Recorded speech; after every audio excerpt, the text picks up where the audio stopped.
Hello friends, स्वागत है आपका आपके अपने यूट्यूब चैनल शिवम जी के पॉइंट में। आज हम इस वीडियो में बात करेंगे कि जीके के टॉप इम्पोर्टेंट प्रश्नों के बारे में। और ये प्रश्न वो प्रश्न है जो लास्ट ईयर एसएससी और रेलवे के एग्ज़ाम में पूछे गए थे, और वो भी वो जो काफ़ी बार रिपीट हुए थे। तो आपके लिए ये जो सीरीज़ है वो काफ़ी इम्पोर्टेंट होगी। साथ ही इस तो वीडियो में हमने कुल मोस्ट 10 प्रश्न लिए गए हैं, तो आपको उन प्रश्नों के जवाब सही देना है। अगर इस आपके प्रश्न उनमें से कम आपके 5 प्रश्न सही हो जाते हैं या फिर उससे ज़्यादा प्रश्न सही होते हैं, तो सोचिए कि आपकी तैयारी अच्छी चल रही है और आपको निरंतर पढ़ते रहना है। लेकिन अगर आपके नंबर 5 से भी अगर कम आते हैं, तो सोचिए कि आपकी तैयारी को और ज़रूरत है। तो साथ ही इसके लिए आप हमारे चैनल को सब्सक्राइब कर दीजिए और साथ ही वीडियो को लाइक और शेयर कर दीजिए। सब्सक्राइब करने से हम जीके इस चैनल पर जीके के हम ढेरों वीडियो लेकर आते हैं जो कि लास्ट ईयर एग्ज़ाम में पूछे जाते हैं। तो इससे कि आपको एक आइडिया मिल जाएगा कि लास्ट ईयर के एग्ज़ाम में जो रेलवे और एसएससी के एग्ज़ाम में किस तरह के प्रश्न पूछे जाते हैं, तो जो कि आपको एक आइडिया लगेगा और जो कि आपके आने वाले एग्ज़ाम के लिए काफ़ी हेल्पफुल साबित होगा। तो आज का हमारा जो पहला प्रश्न है, वो प्रश्न ये है कि पृथ्वी पर दिन और रात होते हैं, तो कैसे होते हैं? इसके लिए ऑप्शन ए है आपके पास कि दैनिक गति के कारण। ऑप्शन बी है आपके पास वार्षिक गति के कारण। ऑप्शन सी है आपके पास छमाही गति के कारण, या ऑप्शन डी है आपके पास तिमाही गति के कारण। तो जल्दी से इस प्रश्न का आंसर आप कमेंट सेक्शन में दे दीजिए और सोचिए। तो इस प्रश्न का सही आंसर होगा ऑप्शन नंबर ए, दैनिक गति के कारण। नेक्स्ट प्रश्न है आपके पास कि सबसे बड़ा ग्रह कौन सा है? तो इसके लिए आपके पास ऑप्शन ए है बृहस्पति, ऑप्शन बी है आपके पास पृथ्वी, ऑप्शन सी है आपके पास यूरेनस, या ऑप्शन डी है आपके पास शुक्र। तो जल्दी से सोचिए कि इस प्रश्न का आंसर क्या होगा। ऐसे ये प्रश्न काफ़ी कॉमन प्रश्न है और मल्टीपल टाइम में एग्जाम में पूछा भी गया है। तो जल्दी से सोचिए कि इस प्रश्न का आंसर क्या होगा। अगर आपको आंसर पता है तो आप इसका आंसर कमेंट सेक्शन में दे सकते हैं। तो इस प्रश्न का सही आंसर होगा ऑप्शन नंबर ए, बृहस्पति। यानी जो सबसे बड़ा जो दिए गए ऑप्शन में सबसे बड़ा जो ग्रह है वो बृहस्पति है। नेक्स्ट प्रश्न है आपके पास कि सबसे छोटा ग्रह कौन सा है? तो इसके लिए आपके पास ऑप्शन ए है मंगल, ऑप्शन बी है आपके पास शनि, ऑप्शन सी है आपके पास बुध, या ऑप्शन डी है आपके पास नेपच्यून। तो जल्दी से सोचिए कि इस प्रश्न का आंसर क्या हो सकता है। तो इस प्रश्न का आंसर आप भी फटाफट दे ही दीजिए। तो इस प्रश्न का सबसे सही आंसर होगा ऑप्शन नंबर सी, बुध। यानी जो बुध है वो सबसे छोटा ग्रह होता है। नेक्स्ट प्रश्न है आपके पास कि अगुलहास धारा है वो किस महासागर में बनती है? प्रश्न फिर से सुनिए, काफ़ी इंपॉर्टेंट प्रश्न है कि ये बहुत बार पूछा भी गया है कि जो अगुलहास धारा वो किस महासागर में बनती है। इसके लिए आपके पास ऑप्शन ए है कि जो प्रशांत महासागर में बनती है, ऑप्शन बी है आपके पास कि हिंद महासागर में बनती है, ऑप्शन सी है आर्कटिक महासागर में बनती है, या ऑप्शन डी है कि किसी अन्य महासागर में बनती है। तो जल्दी से सोचिए कि इस प्रश्न का आंसर क्या हो सकता है, और अगर आपको आंसर पता है तो आप कमेंट सेक्शन में इसका आंसर दे दीजिए फटाफट। तो जल्दी से बताइए कि इस प्रश्न का आंसर क्या होगा।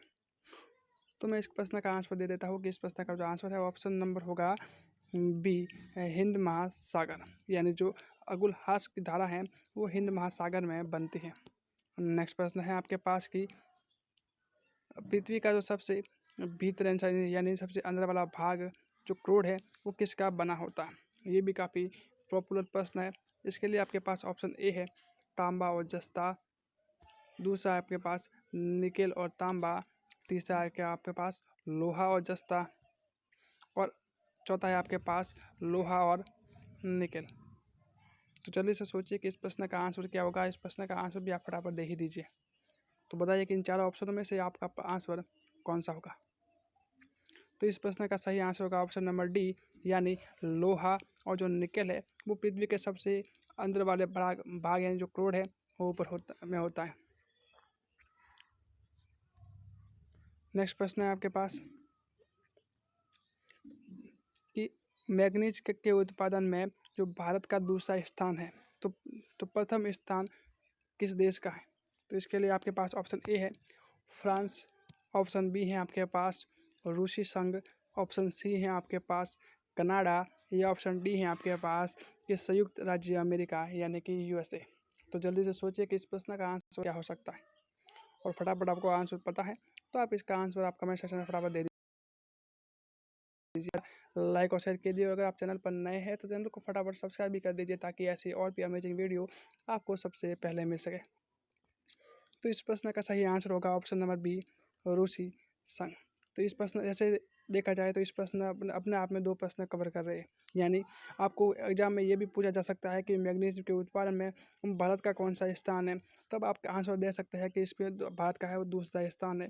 और साथ ही अगर प्रथम स्थान पूछा जाए तो वो तो इस प्रश्न से क्लियर हो ही रहा है कि जो रूसी संघ है उनसे मैग्नीज का उत्पादन में वो प्रथम देश है। नेक्स्ट प्रश्न है आपके पास। अगला प्रश्न आपके पास है कि जो निम्न के लिए जो कौन सा देश कोयले का सबसे बड़ा उत्पादक है। तो इसके लिए आपके पास ऑप्शन ए है ब्राज़ील, ऑप्शन बी है आपके पास कि भारत, ऑप्शन सी है आपके पास कि अमेरिका, या ऑप्शन डी है आपके पास चीन। तो जल्दी से सोचिए कि इस प्रश्न का आंसर क्या होगा कि सबसे ज़्यादा कोयला उत्पादक देश कौन सा है। तो जल्दी से इस प्रश्न का आंसर भी आप कमेंट सेक्शन में दे दीजिए कि इस प्रश्न का सही आंसर होगा ऑप्शन नंबर सी, यानी अमेरिका। तो मैं आशा करता हूँ कि जो प्रश्न की जो चीज़ आपको अच्छी लग रही होगी। नेक्स्ट प्रश्न है आपके पास कि इनमें से जो दिए गए ऑप्शन है उनमें से जापान का जो मैनचेस्टर कहा जाता है, यानी जो किसे जापान का मैनचेस्टर कहा जाता है। इसके लिए आपके पास ए है ओसाका, ऑप्शन बी है आपके पास टोक्यो, ऑप्शन सी है आपके पास नागासाकी, या आपके पास ऑप्शन डी है योकोहामा। तो जल्दी से आप प्रश्न का सही आंसर दीजिए कि चारों ऑप्शन में से आपके लिए जो सही आंसर है कौन सा होगा। मैं फिर से प्रश्न रिपीट कर रहा हूँ कि जो जापान का जो मैनचेस्टर है वो कौन सा है। तो इस प्रश्न का सही आंसर होगा ऑप्शन नंबर ए ओसाका, यानी जो ओसाका है इसे जापान का मैनचेस्टर कहा जाता है। नेक्स्ट प्रश्न है आपके पास कि अगला प्रश्न आपके पास है कि भारत में जो स्वतंत्रता संघर्ष के दौरान जो दक्कन एजुकेशनल सोसाइटी नामक जो संस्था है उनकी स्थापना किसने की थी। फिर से सुनिए कि भारत की जो स्वतंत्रता संघर्ष के दौरान जो दक्कन एजुकेशनल सोसाइटी है उस संस्था है, इस संस्था की जो स्थापना वो किसने की थी। इसके लिए आपके पास ऑप्शन ए है कि पंडित जवाहरलाल नेहरू ने, ऑप्शन बी है आपके पास रविंद्रनाथ टैगोर ने, ऑप्शन सी है आपके पास कि बाल गंगाधर तिलक ने, या ऑप्शन डी है कि आपके पास कि व्योमेश चंद्र बनर्जी ने। तो जल्दी से सोचिए कि इस प्रश्न का आंसर क्या होगा। तो इस प्रश्न का आपको आंसर मैं बता दूं कि इस प्रश्न का जो सही आंसर होगा ऑप्शन नंबर सी, बाल गंगाधर तिलक, यानी जो दक्कन एजुकेशनल सोसाइटी है उनकी जो स्थापना है उसने बाल गंगाधर तिलक ने की थी।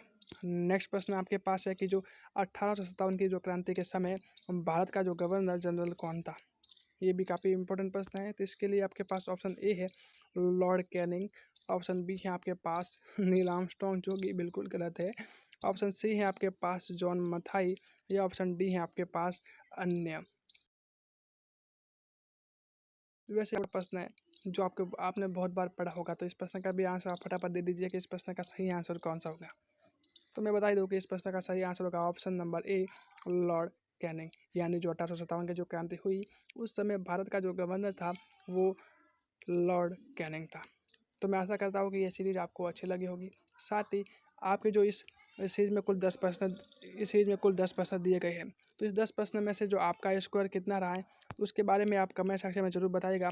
साथ ही इन प्रश्नों में से आपके जो कुछ भी डाउट हो तो आप कमेंट कीजिएगा, आपके जो तुरंत उसका रिप्लाई कर दिया जाएगा। और साथ ही अगर आप चैनल पर नए हैं तो चैनल को फटाफट सब्सक्राइब कर दीजिए, ताकि ऐसे वीडियो आप और अमेजिंग आप प्राप्त कर सके। और साथ ही इस वीडियो को ज़्यादा से ज़्यादा लाइक कीजिए और अपने दोस्तों के साथ शेयर कीजिए, ताकि सबको इन प्रश्नों का लाभ मिल सके। धन्यवाद।